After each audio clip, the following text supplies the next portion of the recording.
Bonjour à tous, bienvenue dans cet Actu Show 17. Aujourd'hui au menu un petit podcast qui va vous démontrer comment faire un Media Center par vous-même avec toute la suite logicielle, les étapes importantes à ne pas louper. Et comme un bon film de Tarantino, nous allons commencer par la fin pour voir quel était l'exercice et le but à atteindre. Donc voilà, la petite vidéo faite par mes soins, c'est sur ma télé de salon.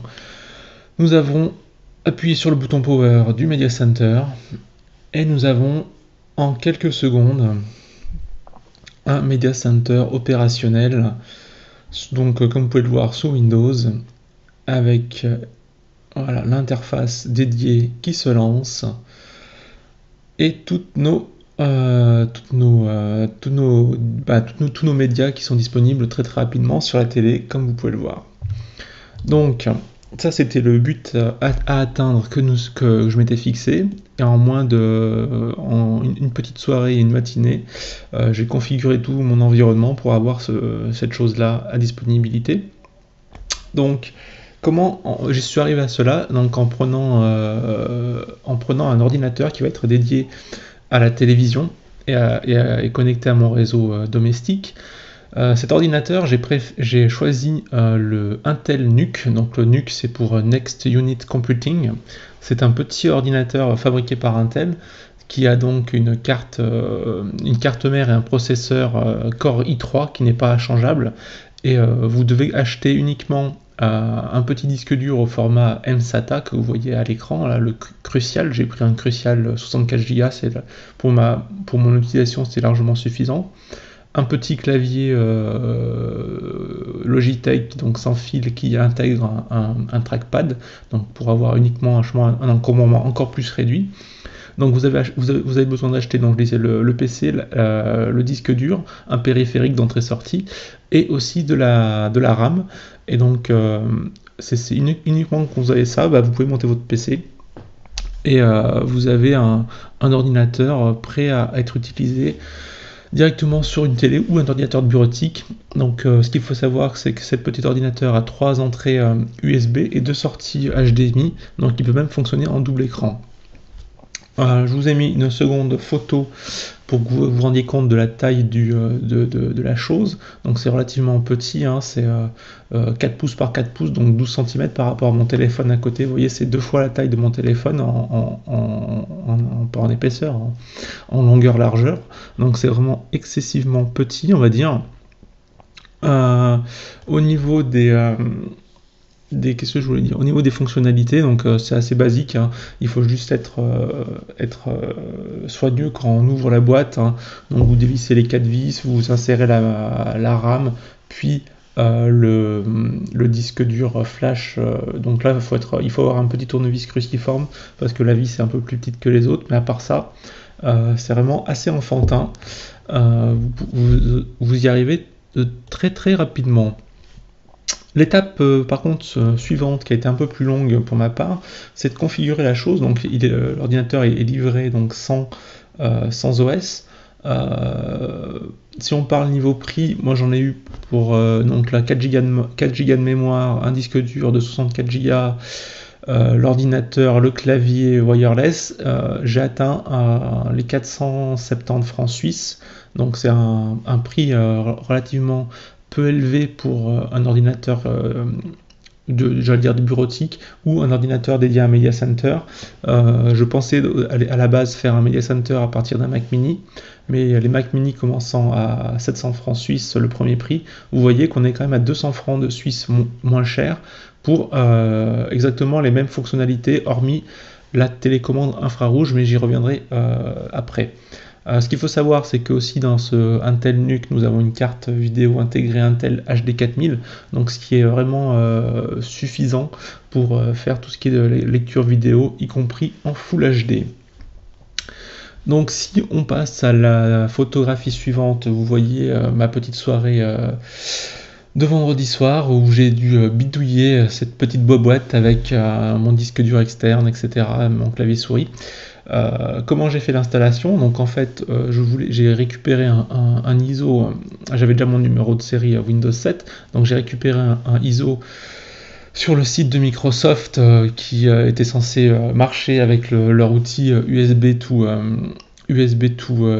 flash disk. Malheureusement, sur mon Macintosh où cela venait de mon disque dur, mon USB stick, ça n'a pas fonctionné. Il ne voulait pas transformer le ISO en USB stick bootable.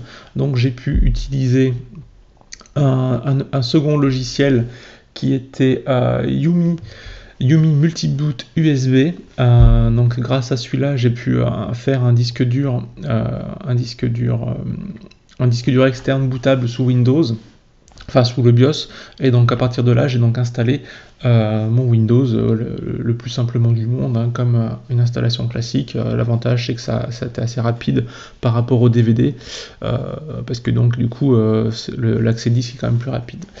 Il faut noter que pour l'installation, il faut avoir un clavier et une souris USB direct, enfin connectés directement sur le PC, pas des périphériques sans fil, car les drivers n'étant pas chargés lors de l'installation de Windows 7 ou Windows 8, vous êtes un petit peu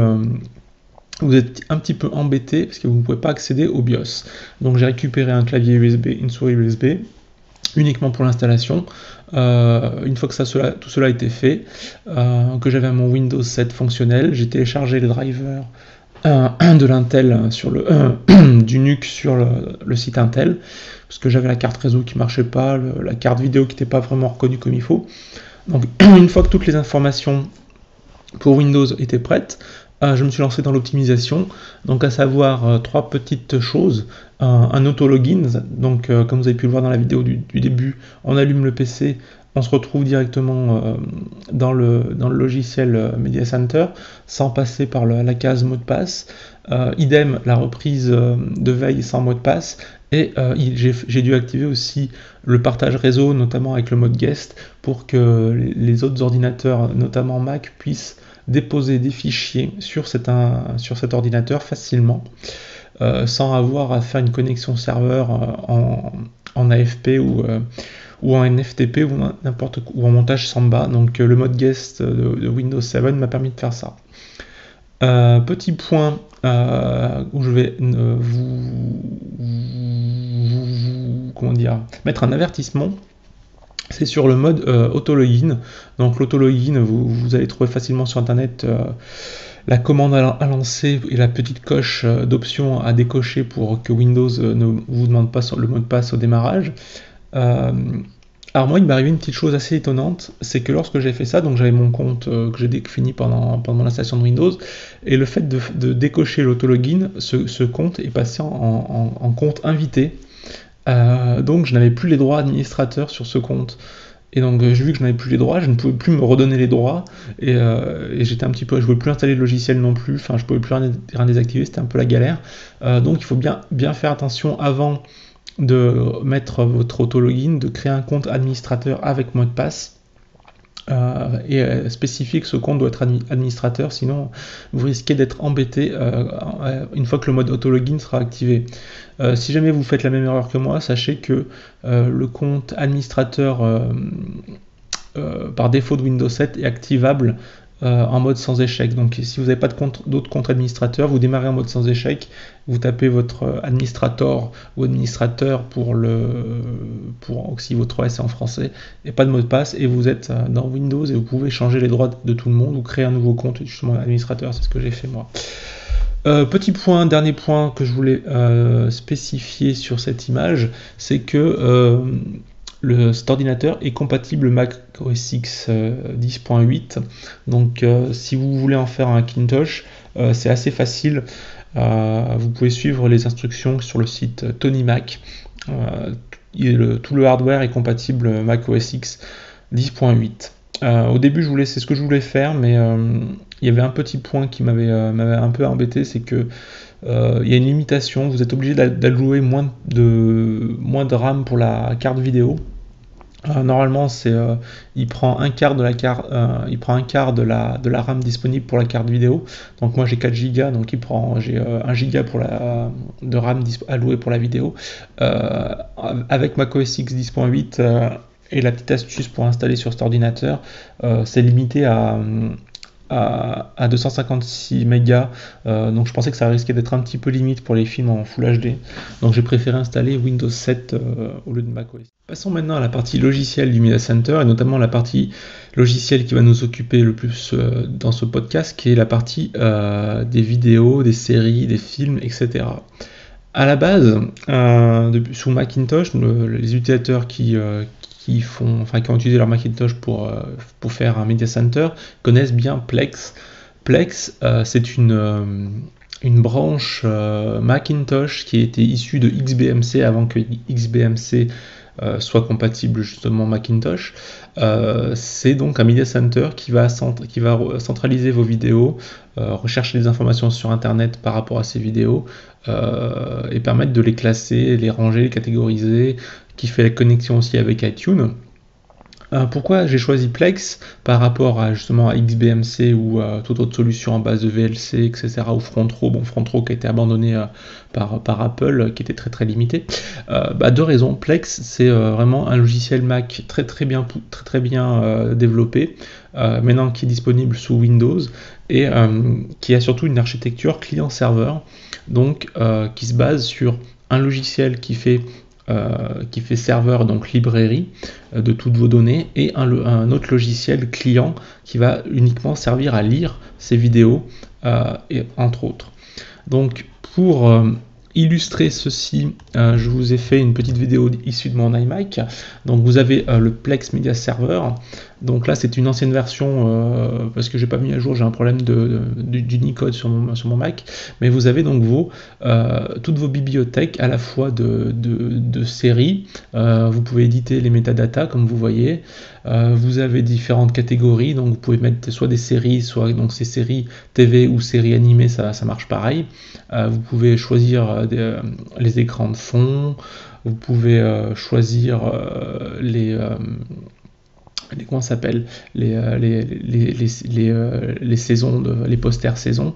Donc c'est quand même bien foutu, et ça c'est automatique, c'est-à-dire que vous n'avez pas besoin de configurer quoi que ce soit à la main, du moment que vos fichiers sont reconnus avec les bons noms. Donc pour exemple pour Dexter, vous suffit que votre fichier s'appelle Dexter S07 et E01, donc pour saison 7 épisode 1, et il sera reconnu et traité comme tel. Pour les films c'est la même chose, en fait il se connecte à internet, il va récupérer les informations des films par rapport au nom de fichier. Donc ce que je voulais vous montrer ici, c'est que vous pouvez avoir aussi plusieurs sources, donc plusieurs dossiers qui sont des sources pour vos films. Vous n'avez pas forcément tout dans le même dossier. Si vous avez plusieurs disques durs, ça marche aussi. Ils ont aussi un truc qui est très très intéressant. Je vais faire arrêt sur image. Ils ont la version web, du service. Donc soit le programme tourne en local, mais vous pouvez aussi y accéder par le web et sans rien configurer. Vous pouvez y accéder à l'extérieur de votre réseau domestique sans rien configurer. Donc là, c'est ce que je vous montre. Donc je me connecte sur ma session, sans qu'on voit mon mot de passe. Vous avez accès au serveur. Donc là, j'ai tous mes serveurs, mon iMac, mon MacBook, le serveur chez un ami et mon MediaNuc qu'on voit. Donc ceux qui sont en rouge, c'est parce qu'ils ne sont pas accessibles, ils sont éteints, on va dire seulement. Donc vous avez accès à tous vos serveurs, vous pouvez aller voir ce qu'il y a dedans, les derniers ajouts qui ont été réalisés. Donc là par exemple sur le MacBook Pro, ou même si le serveur est éteint, vous avez accès à la dernière liste des variables, enfin la dernière liste des fichiers ajoutés. Donc là, si on récupère le MacBook Pro, vous voyez, il est online. J'ai toutes mes informations, mes dernières vidéos ajoutées. Et chose encore plus bien. Donc là, c'est mon iMac. On voit que j'ai toutes mes catégories. et vous avez Plex Web.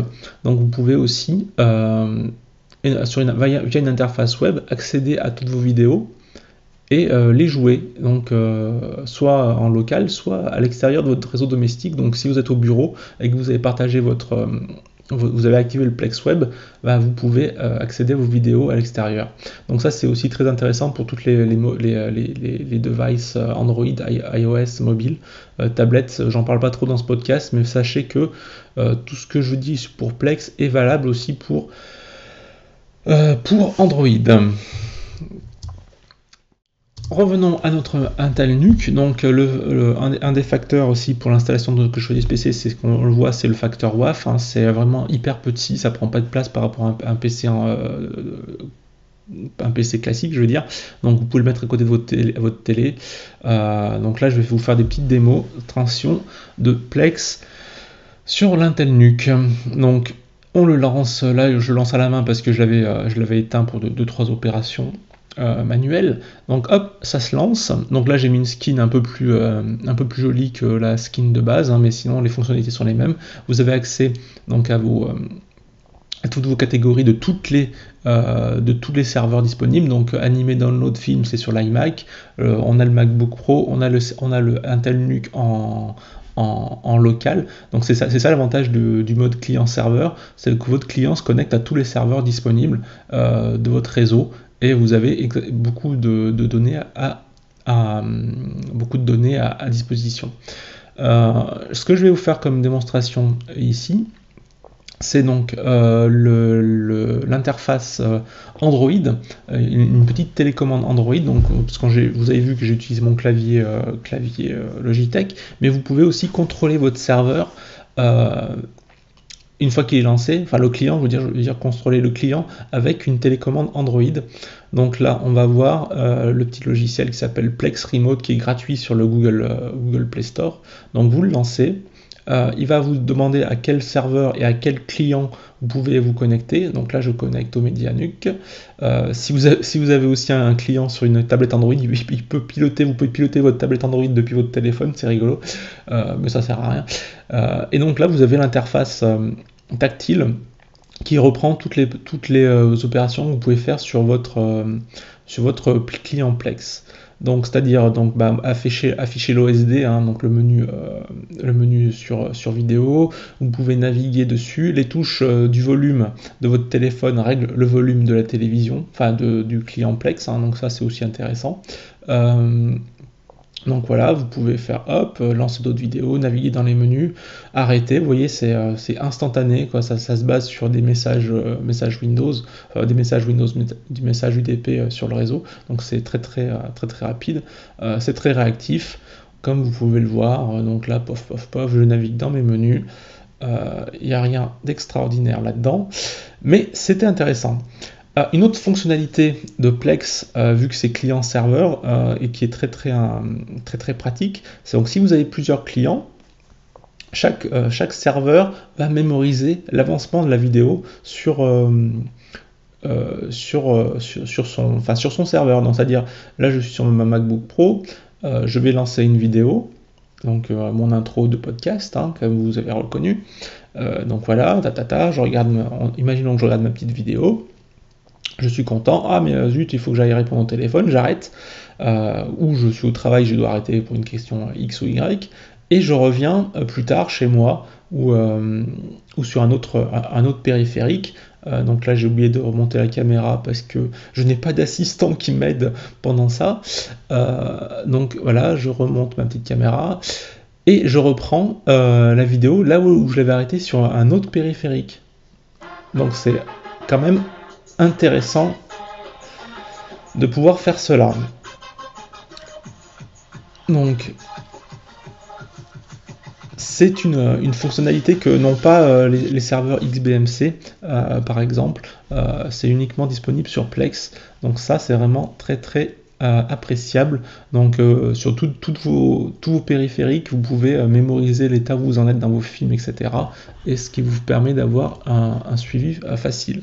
Autre particularité, comme je voulais dire, voilà, il télécharge aussi les jingles des séries. Donc vous voyez Californication, chaque fois que vous basculez dedans, hop, voilà, vous avez le petit son de votre série. C'est assez rigolo, assez sympathique. Mais vu que c'est pas unique, vu que c'est un vrai PC, nous avons aussi donc tout un univers applicatif à côté, notamment donc MicroTorrent pour télécharger un peu tout ce que vous voulez sur votre PC, on va dire. Et aussi, par contre, vous avez accès au vrai Internet, parce que toutes les Smart TV sont vraiment limitées.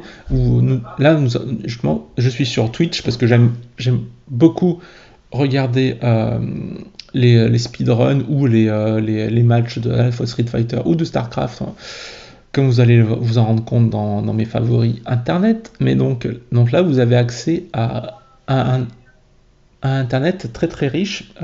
On salue Mister MV qui nous fait la bande sonore derrière sur Twitch. Grand speedrunner dans l'éternel, sur Super Garçon de Viande. D'ailleurs, je vous recommande ce jeu vidéo. Donc vous avez accès, je disais, à tout un Internet très très riche. Et donc à aussi toutes les applications d'un PC, donc que ça soit un émulateur Super NES ou avoir des jeux vidéo carrément. Sachez que la carte graphique est capable de faire tourner des jeux vidéo dans de bonnes conditions, des jeux vidéo je dirais de plus de 2 ans. Dans des bonnes conditions. Les tout derniers jeux, non, elle n'est pas assez puissante, mais les jeux d'il y a 2 ans, vous pouvez jouer dans les bonnes conditions. Donc là voilà, vous avez donc Twitch TV qui est accessible en full. Vous avez donc Google Chrome avec toutes vos signées synchronisées, etc. Moi je m'en sers pour regarder justement ce que je vous disais, des vidéos. Vous pouvez consulter des sites web. Notre ami Ken Bogart, que je salue aussi là. Toutes ces vidéos Twitch ou vidéos YouTube sont facilement accessibles. Donc vous pouvez activer le mode plein écran. Donc vous voyez, c'est quand même très très fluide. Vimeo aussi. Vous avez Vimeo, vous avez tout.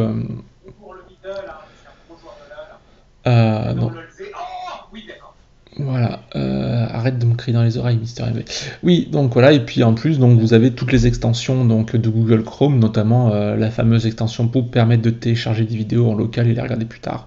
C'est vraiment hyper intéressant.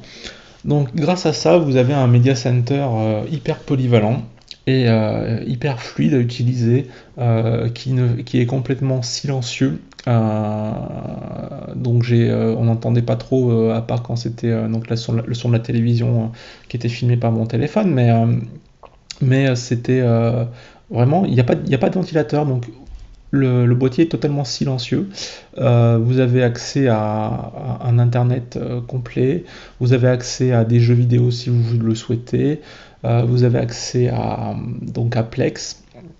C'est vraiment un media center pour moi ultime et très peu cher.